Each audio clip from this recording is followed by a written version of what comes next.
คำรณค้นความจริง Chúng tôi đang học tại trường Đại học Nakhon Phanom, Mhà Viết Thai Lai Nakhon Phanom ที่ฉันเรียน อยู่ที่แดนแคว้นแห่งเวียดนาม มาเรียนอาจจะไม่ได้อะไรเลย จะมอบดอกไม้ให้ดอกหนึ่งเป่าแล้ว ไม่ใช่แค่เฉพาะนักศึกษาจากเวียดนามและสปป.ลาวหรอกนะ ที่เข้ามาเรียน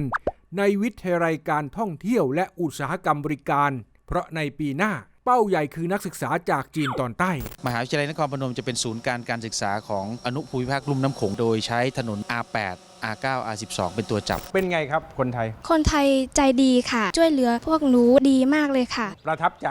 ค่ะ อยู่ที่เวียดนามพูดภาษาเหมือนกับภาษาไทยครับ อยู่แล้ว ครับ รัก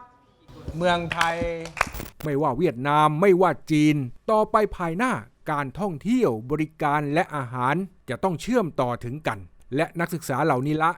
จะเป็นตัวเชื่อมติดให้ชิดแนบแน่นขอรับเราเดินถูกทางไหม นักศึกษาเวียดนามที่จบไปกลับไปเขาจะเป็นไกด์เปิดบริษัทท่องเที่ยวส่งพี่ส่งน้องมาเรียนเพราะว่าช่วงหนึ่งการท่องเที่ยวเวียดนามเป็นอะไรที่บูมมากนักศึกษาเรียนไปด้วยก็จะมีรายได้ในการเป็นไกด์มนครพนมเล็งไปที่เวียดนามตอนกลางบางส่วนไม่สามารถที่จะสอบมหาลัยได้ เราก็ไปเชิญชวนให้เขามาเรียนต่อที่นี่ ก่อนเวียดนามเป็นคอมมิวนิสต์ไทยก็ไม่ครบด้วย ตอนหลังคอมมิวนิสต์เจริญขึ้นมาไทยบอกงั้นจับมือด้วย นี่ไงคนไทยดีไหมฮะ อี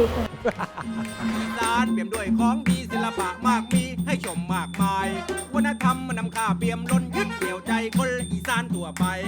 คำรณว่างวังศรีชีว่า คิดยาวคิดไกลไปก่อน มหาวิทยาลัยนครพนมทำแล้วเพลานี้เด้อ สิบอกให้ เป็นเอกลักษณ์ทุกคนรู้จักมาจากภาคไหนหน้าตา